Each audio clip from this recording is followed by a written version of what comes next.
եւ Եվրոպական միության միջև Եվրոպական միության ճգնաժամային կառավարման գործողություններում Հայաստանի Հանրապետության մասնակցության շրջանակը սահմանելու մասին համաձայնագիրը վավերացնելու մասին հարցը։ Հարգելի պատգամավորներ, հիմնական զեկուցող ՀՀ արտաքին գործերի նախարարի տեղակալ Վահան Կոստանյան, պարոն Կոստանյան, խնդրեմ համեցեք կենտրոնական ամբիոնի մոտ։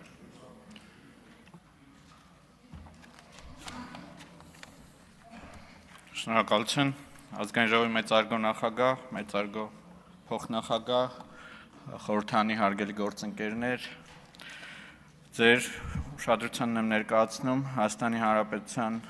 ազգային ժողովին խնդրում եմ վավերացնել 25 թվականի հունիսի 30-ից ստորագրված Հայաստանի Հանրապետության եւ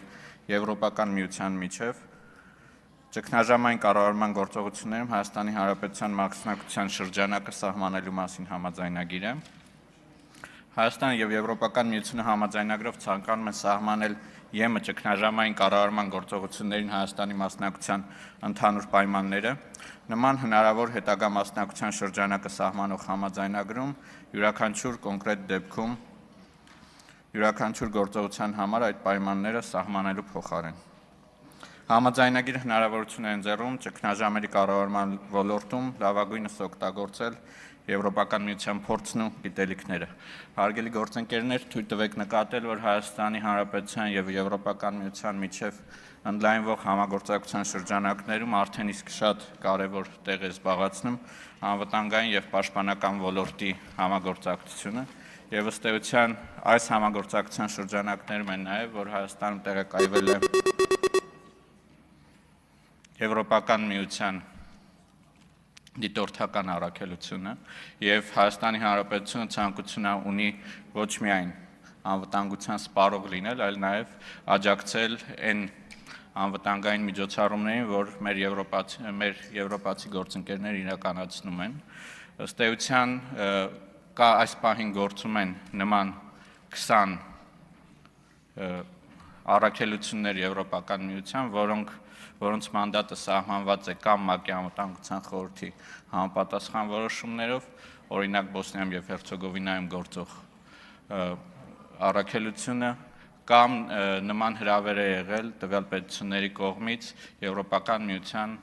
առաքելություն հյուրընկալելու համար, ինչը նաեւ Հայաստանի դեպքում է տեղի ունեցել։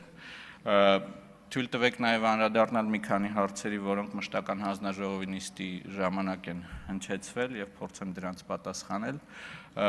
Գործընկերների կողմից բարձրացվեց նաեւ ֆինանսական կոմպոնենտը համաձայնագրի, ըստ էության համաձայնագիրը այս պահին սահմանում է, որ մասնակից պետությունները իրենք են, որ հոգում են ծախսերը համապատասխան իրենց անձնակազմի մասնակցելու առաքելությանը եւ նույն ժամանակ Եվրոպական միությունը թե քաղաքացիական եւ թե ռազմական առաքելությունների պարագայում ունի համապատասխան գործիքակազմ, որով հնարավորություն ունի աջակցելու մասնակցող պետություններին, այստեղ տարբեր հաշվարկային մեխանիզմներ կան, այդ թվում պետությունների հնայի հետ կապված եւ այլն։ Այլ հարցեր, որոնք բարձրացվել էին հանձնաժողովում, ճիշտ է, որ մենք այս պահին չենք բյուջետավորել մեր մասնակցության մասին ծախսերը, որովհետև ըստ էության այս պահին ընդհանրապես փորձում ենք օրենսդրական շրջանակը ստեղծել համագործակցության համար եւ որոշում չունենք հստակ որևէ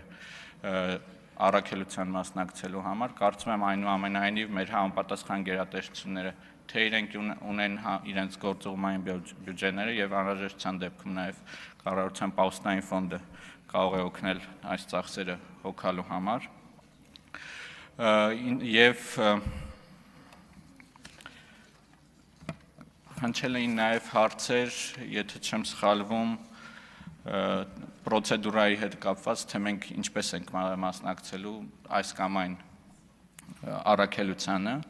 կա ֆորմալ կողմը, որը արձանագրված է համաձայնագրի մեջ, որն ասում է, որ Եվրոպական միությունը հրավեր է ուղարկում եւ Հայաստանը դիտարկում է այս առաքելություններից յուրաքանչյուրին մասնակցելու հնարավորությունը մերժում է կամ հաստատում է, բայց բնականաբար ինչպես ցանկացած քաղաքական process-ի պարագայում, այստեղ նաև նախնական կոնսուլտացիաներ են տեղի ունենում եւ Հայաստանի Հանրապետությունը իր եվրոպացի գործընկերներին ոչ ֆորմալ քննարկումների ընթացքում հնարավորություն ունի հայտնել, թե որոնք են այն առաքելությունները, որոնք պոտենցիալ մասնակցելու ցանկություն ունի Հայաստանի Հանրապետությունը։